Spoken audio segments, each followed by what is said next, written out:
Assalamualaikum warahmatullahi wabarakatuh. Selamat bergabung dengan podcast Dunia yang Dilipat bersama saya Pai Siregar dan Profesor Dr. Yasraf Amir Piliang MA, Guru Besar Fakultas Seni Rupa dan Desain Institut Teknologi Bandung.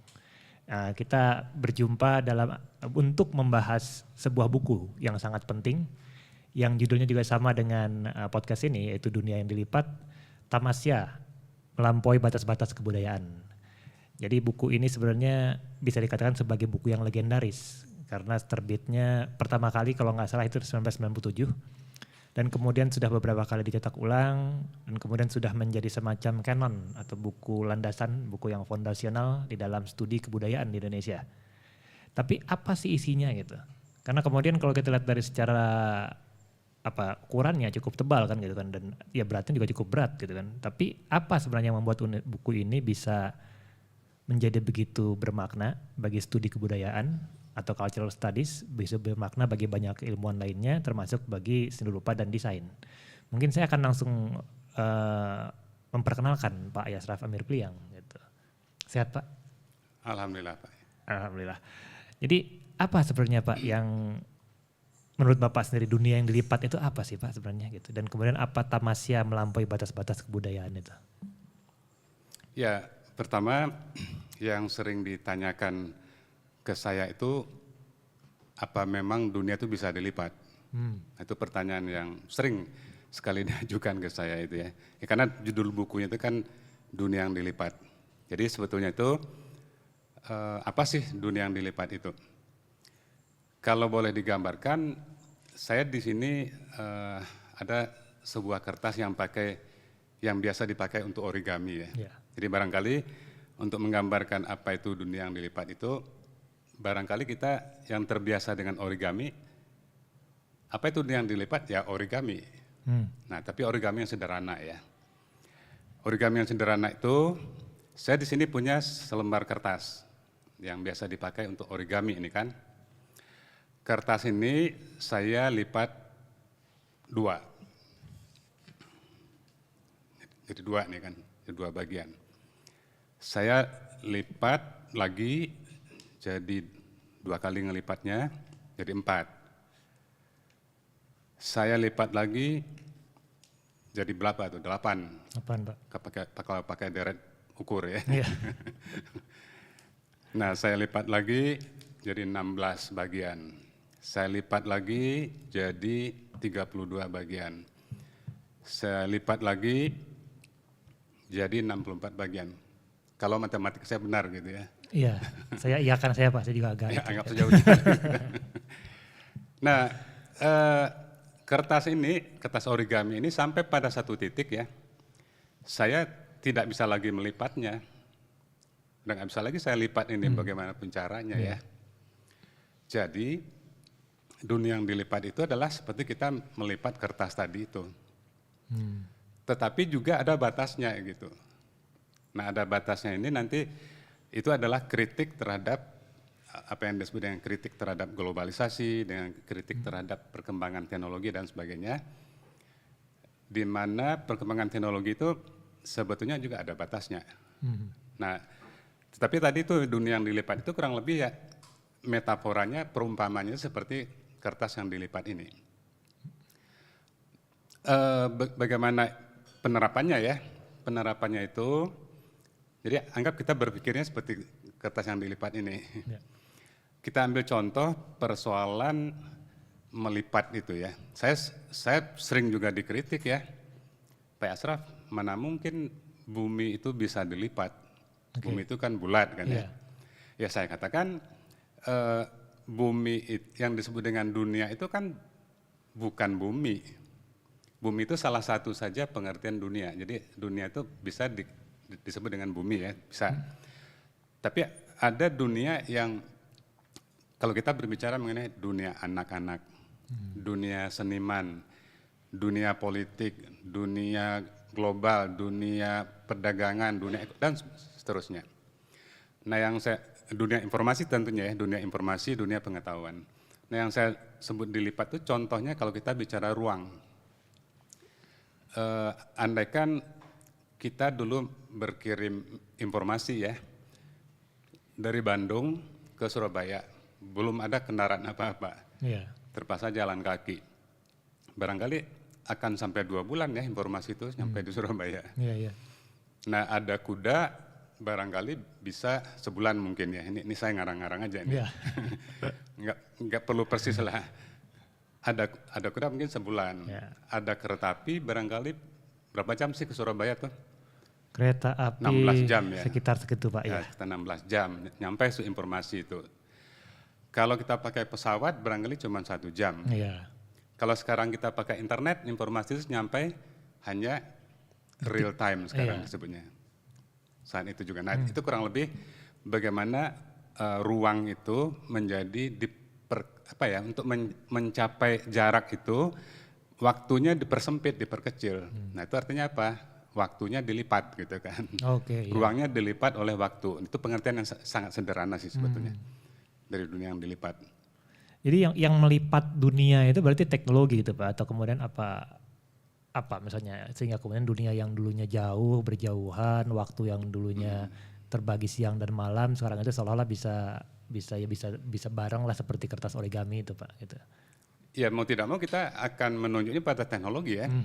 Karena sebelum teknologi mungkin ya, barangkali dengan ditemukannya kuda sebagai alat transportasi. Kuda itu kan juga bisa juga disebut teknologi ya. Misalnya ditemukannya pedati. Yeah. Nah itu kan pedati itu kan juga bisa disebut dengan teknologi yang sangat sederhana lah. Seperti itu. Jadi teknologi itu sangat berperan di dalam pelipatan dunia tadi itu. Kalau tidak ada teknologi, ya barangkali kita nyampe di Surabaya itu sama alamiah ya. Iya. Alamiah itu jalan kaki ya udah 2 bulan tadi itu. Iya, belum capeknya Pak gitu ya. Belum capeknya. Nah, kalau kemudian dilipat dan kemudian jadi bersatu katakan Jakarta Surabaya atau Bandung Surabaya atau sekarang Bandung Jayapura gitu. Dia waktunya melalui teknologi dia waktunya sama bisa, atau tayangan kita ini kan bisa dilihat kalau live gitu ya, bisa dilihat dimanapun Pak. Ada konsekuensinya nggak Pak? Apakah kemudian ketika waktu saya dan waktu teman saya di Singapura lah sama gitu, itu konsekuensinya apa Pak baik bagi personal ataupun bagi masyarakat Pak? Konsekuensi itu kan bisa positif bisa negatif ya. Sebelum konsekuensi mungkin ya, salah satu contoh pelipatan itu adalah pelipatan informasi, pelipatan pengetahuan kan. Saya dulu punya flash disk. Flash disk saya itu berisi sekitar ada 1000 e-book kali di sana itu, buku digital ya. Nah sekarang katakanlah saya pindahkan dari flash disk saya itu, saya pindahkan ke HP saya ini. 1000 judul buku tadi itu. Bayangkan kalau kita hidup di abad pertengahan, belum ada komputer, mungkin juga belum ada mesin ketik gitu ya. Nah informasi 8.000 buku tadi itu disimpannya di mana? Kan disimpannya barangkali di sebuah perpustakaan yang mungkin puluhan meter itunya persegi lebarnya ya. Dibutuhkan ruang sekian puluh meter persegi untuk menyimpan informasi. Padahal sekarang informasi yang sama hanya kita simpan di HP ini. Nah itu yang pengertian lain dari dunia yang dilipat tadi itu. Kalau kita bicaranya informasi dan pengetahuan gitu. Terus tentang konsekuensi, artinya salah satu konsekuensi yang penting artinya ya informasi itu diringkas. Diringkas itu ya tadi itu, saya ini sama dengan membawa belasan meter ruangan ya di HP saya ini tuh kan. Jadi ada hal yang positif ya tentang itu ya, tentang konsekuensi itu. Walaupun tentunya yang namanya teknologi apapun selalu ada dimensi positif dan dimensi negatifnya.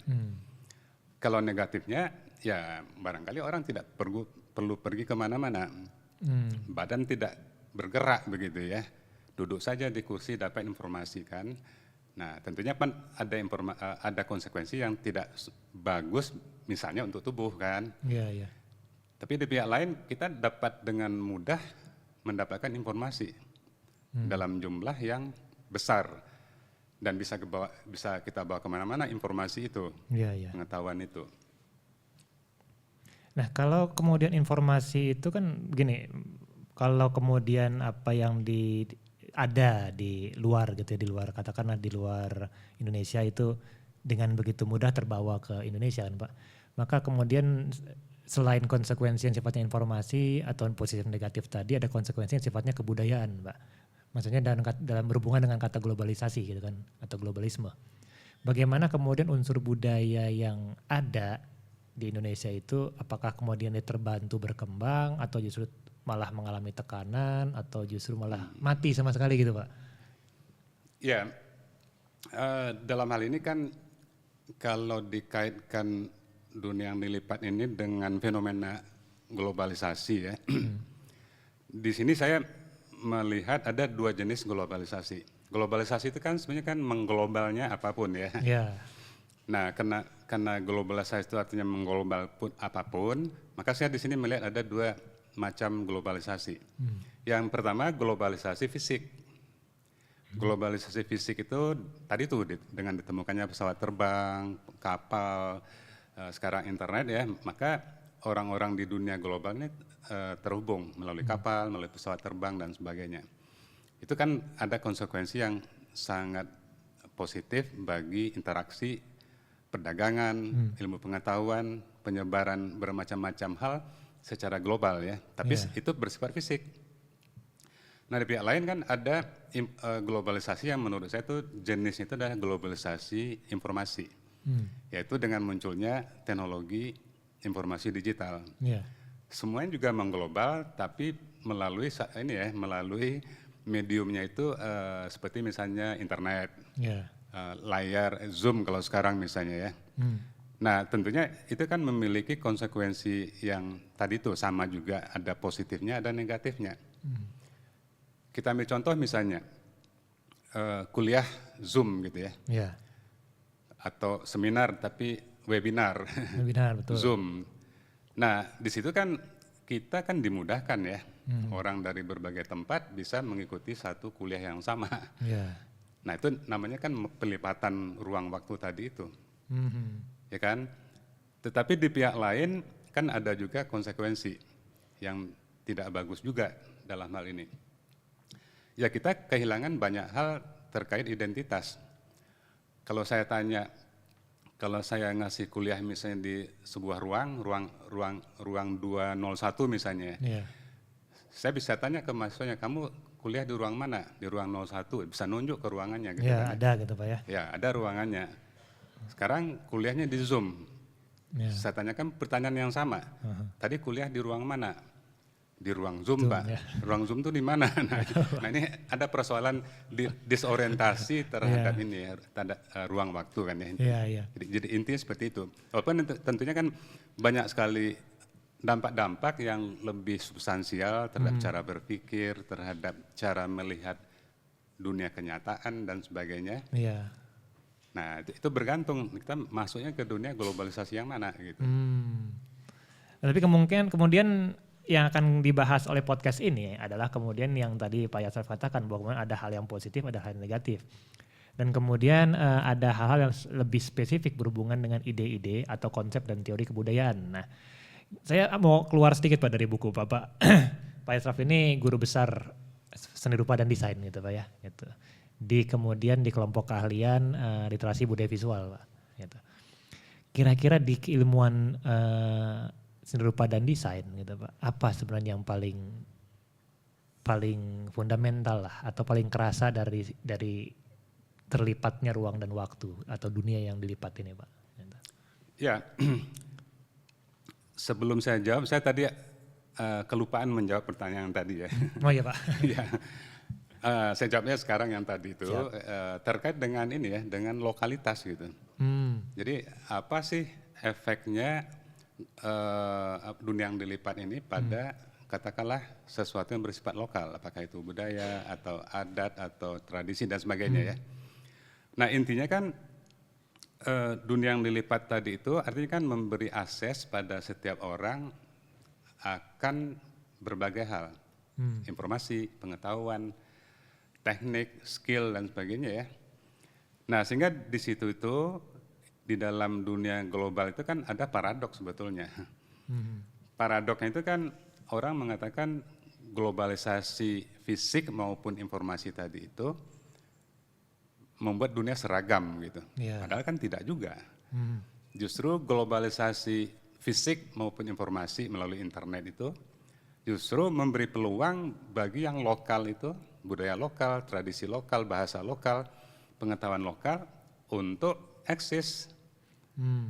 Itu diberi ruang untuk eksis. Nah, cuman persoalannya itu kan persoalan power, persoalan kekuatan ya.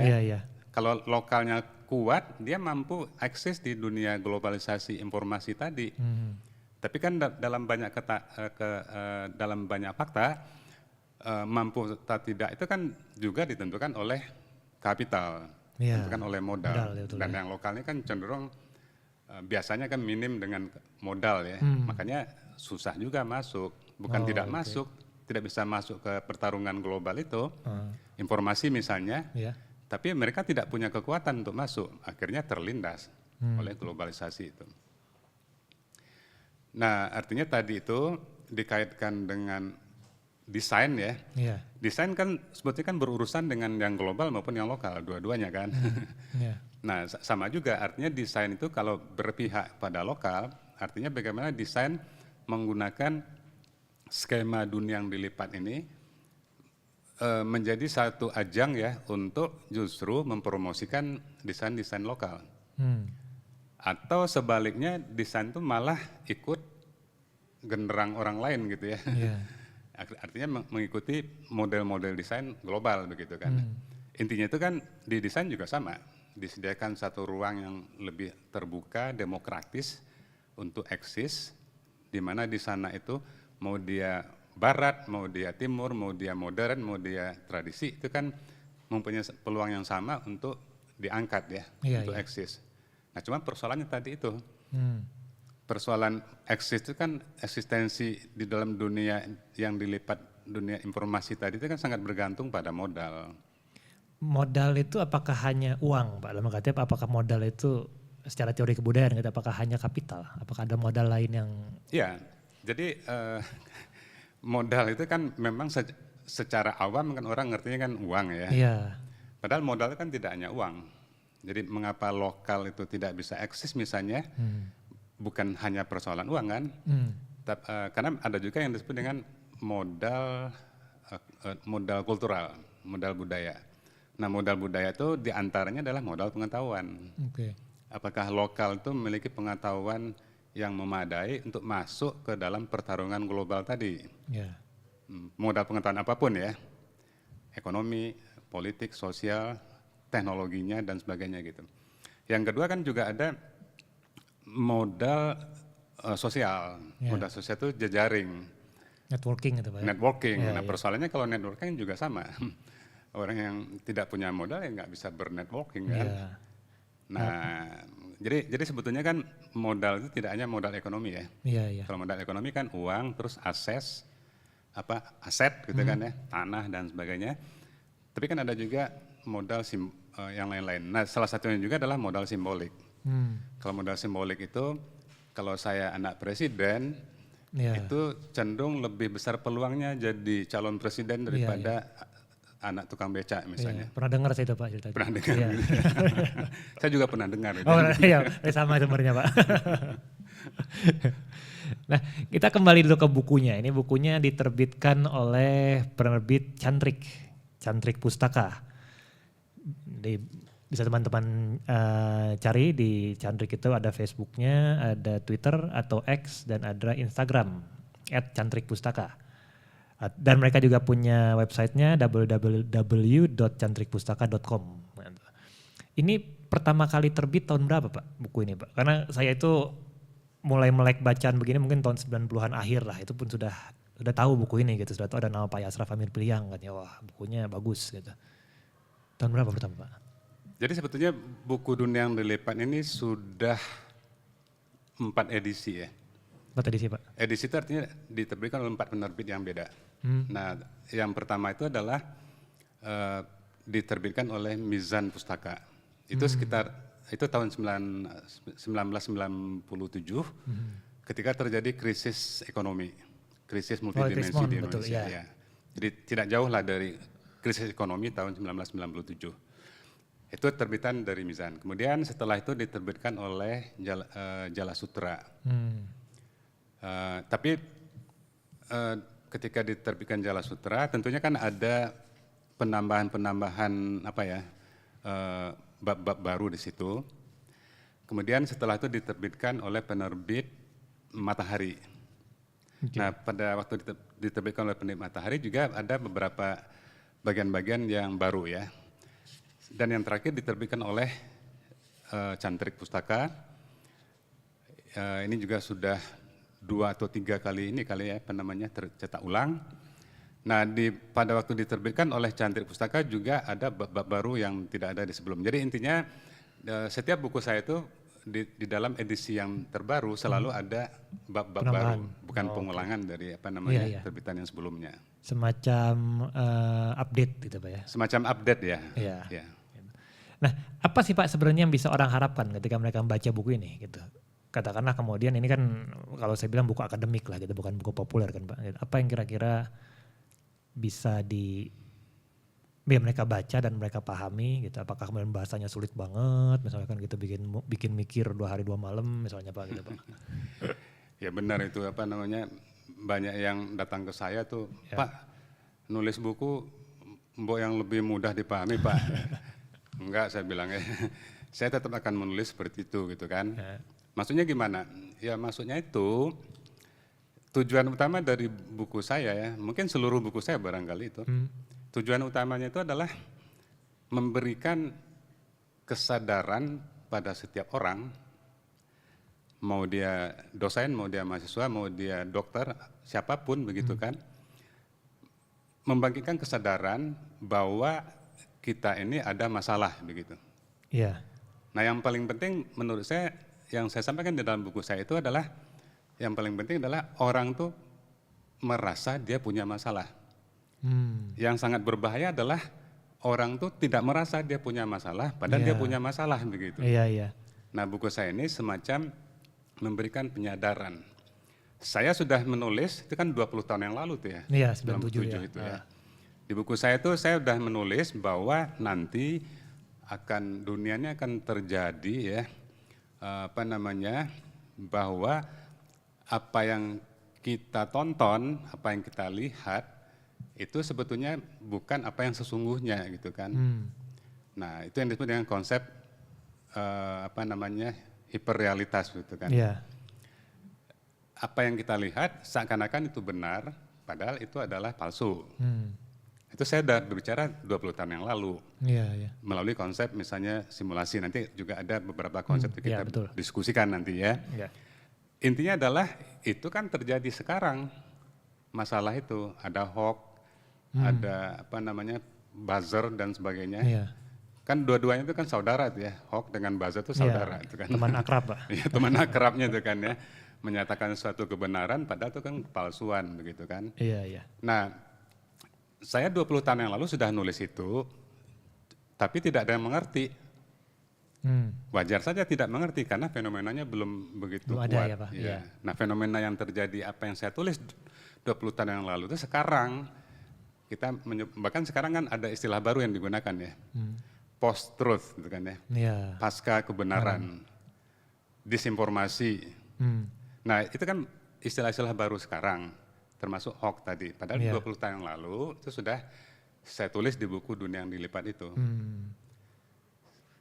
Bukan memprediksikan apa yang akan terjadi, tapi memberikan satu clue ya. Jadi semacam skenario lah gitu. Iya. Skenario itu adalah nanti akan terjadi begini itu kan skenario. Bukan memprediksikan, tapi memperkirakan begitu. Dan itu kan terjadi.